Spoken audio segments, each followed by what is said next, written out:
I am so truly grateful and happy that you are here with me. I really am.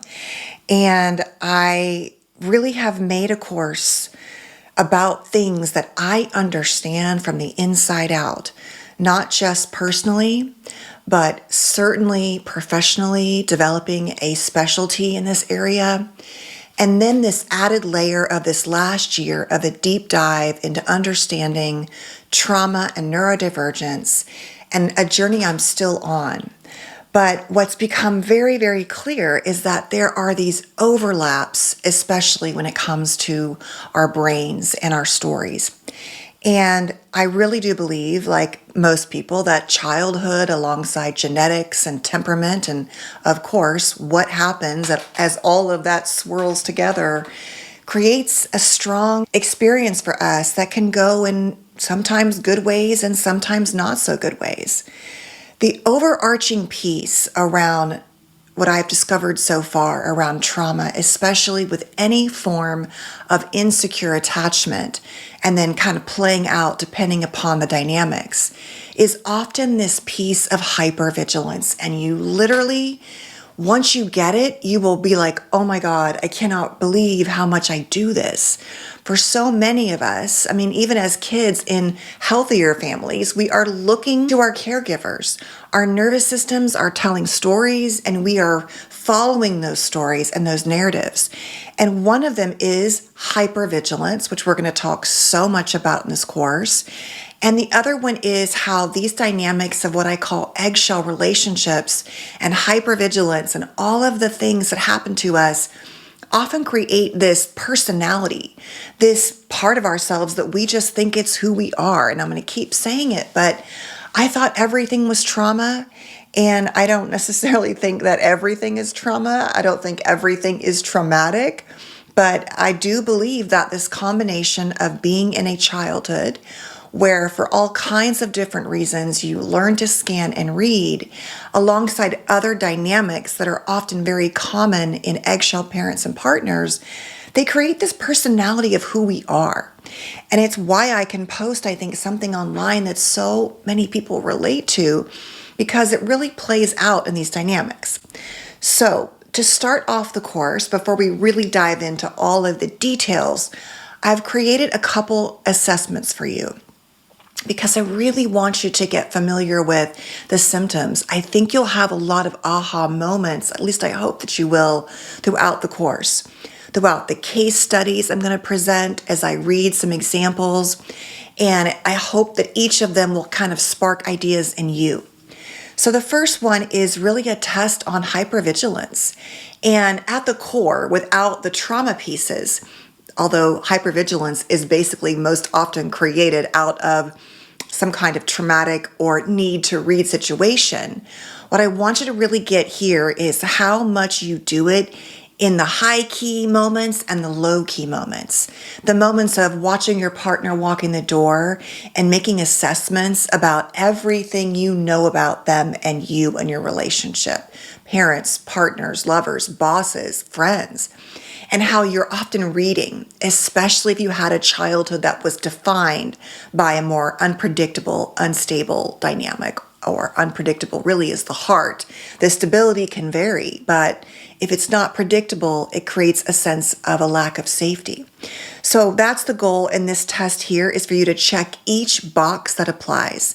And while there's no hard and fast rules about how many boxes, just let yourself take in from a few boxes, and I'm guessing there'll be a lot more if you're in this course, and to start to reflect on, how that's played out and how you're still doing it, and how you might want to keep certain parts of that needing to read because we need it, and how you might want to work on letting go of other parts.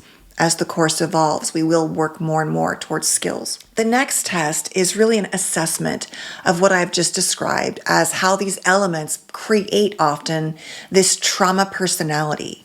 And once again, it's asking you to check all the boxes that apply, to really see where do I relate to hypervigilance and maybe conflict avoidance, or maybe I have anger challenges, to things like being highly sensitive, to really just noticing how in your mind and body and relationships this all plays out.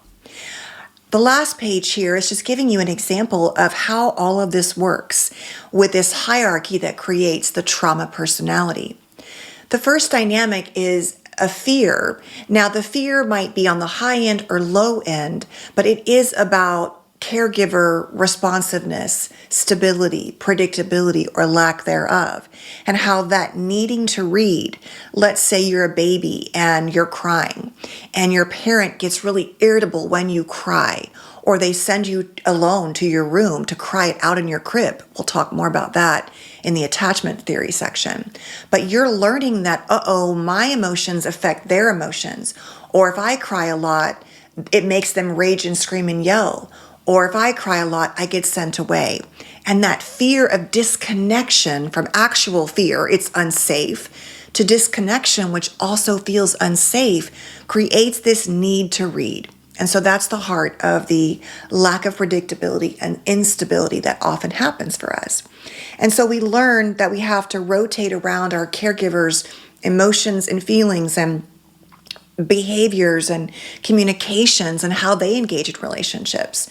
And that need to read, I believe, plays out in kind of two main symptoms. The first one is hyper-vigilance. This is the concept that we have some reason to assess fear and then make meaning about it. And we'll talk more about that in polyvagal theory.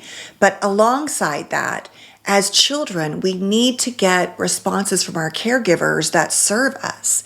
And so we can often become hypersensitive to what to do with that hypervigilance.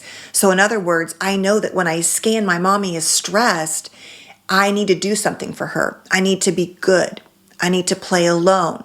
I need to be invisible, right? I need to go, maybe it's okay, mommy, wipe their tears and make them feel good about themselves. I feel like I read and I need to do something about it.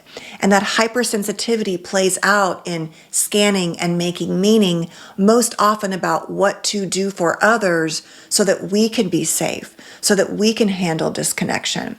And as a result, it plays out often in these trauma responses. Fight or flight, that is often really what hypervigilance is, that sympathetic response. Freeze, we might decide that we might be overwhelmed and shut down or collapse, or fawn and caretake. And alongside those, we're going to talk so much more about how all of this plays out in terms of your attachment behaviors yourself, your trauma responses, and often alongside a deep sense of guilt and shame that outside of responding in what you do, we know that kids often internalize, even if it's not said to us directly, that there's something wrong with us, that if we were different, life would be different. Mommy wouldn't yell or scream, or daddy wouldn't, or parent wouldn't, or sibling wouldn't.